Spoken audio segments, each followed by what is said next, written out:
Once upon a time there were 4 little rabbits, and their names were Flopsy, Mopsy, Cottontail, and Peter. They lived with their mother in a sandbank, underneath the root of a very big fir tree. "Now, my dears," said old Mrs. Rabbit one morning, "you may go into the fields or down the lane, but don't go into Mr. McGregor's garden. Your father had an accident there. He was put in a pie by Mrs. McGregor. Now run along, and don't get into mischief. I am going out." Then old Mrs. Rabbit took a basket and her umbrella, and went through the wood to the baker's. She bought a loaf of brown bread and 5 currant buns. Flopsy, Mopsy, and Cottontail, who were good little bunnies, went down the lane to gather blackberries. But Peter, who was very naughty, ran straight away to Mr. McGregor's garden and squeezed under the gate. First, he ate some lettuces and some French beans, and then he ate some radishes, and then, feeling rather sick, he went to look for some parsley. But round the end of a cucumber frame, whom should he meet but Mr. McGregor? Mr. McGregor was on his hands and knees planting out young cabbages, but he jumped up and ran after Peter, waving a rake and calling out, "Stop, thief!" Peter was most dreadfully frightened.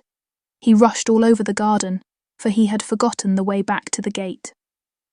He lost one of his shoes among the cabbages, and the other shoe amongst the potatoes. After losing them, he ran on 4 legs and went faster, so that I think he might have got away altogether, if he had not unfortunately run into a gooseberry net, and got caught by the large buttons on his jacket. It was a blue jacket with brass buttons, quite new. Peter gave himself up for lost, and shed big tears. But his sobs were overheard by some friendly sparrows, who flew to him in great excitement, and implored him to exert himself. Mr. McGregor came up with a sieve, which he intended to pop upon the top of Peter, but Peter wriggled out just in time, leaving his jacket behind him, and rushed into the tool shed and jumped into a can. It would have been a beautiful thing to hide in if it had not had so much water in it. Mr. McGregor was quite sure that Peter was somewhere in the tool shed, perhaps hidden underneath a flower pot. He began to turn them over carefully, looking under each. Presently Peter sneezed. "Curtiscoo!" Mr. McGregor was after him in no time, and tried to put his foot upon Peter, who jumped out of a window, upsetting 3 plants. The window was too small for Mr. McGregor, and he was tired of running after Peter. He went back to his work. Peter sat down to rest. He was out of breath and trembling with fright, and he had not the least idea which way to go. Also, he was very damp with sitting in that can. After a time, he began to wander about, going lippity, lippity, not very fast, and looking all round. He found a door in a wall, but it was locked, and there was no room for a fat little rabbit to squeezy underneath. An old mousey was running in and out over the stone doorstep, carrying peas and beans to her family in the wood. Peter asked her the way to the gate, but she had such a large pea in her mouth that she could not answer. She only shook her head at him. Peter began to cry. Then he tried to find his way straight across the garden, but he became more and more puzzled. Presently he came to a pond where Mr. McGregor filled his water cans. A white cat was staring at some goldfish. She sat very, very still, but now and then the tip of her tail twitched as if it were alive.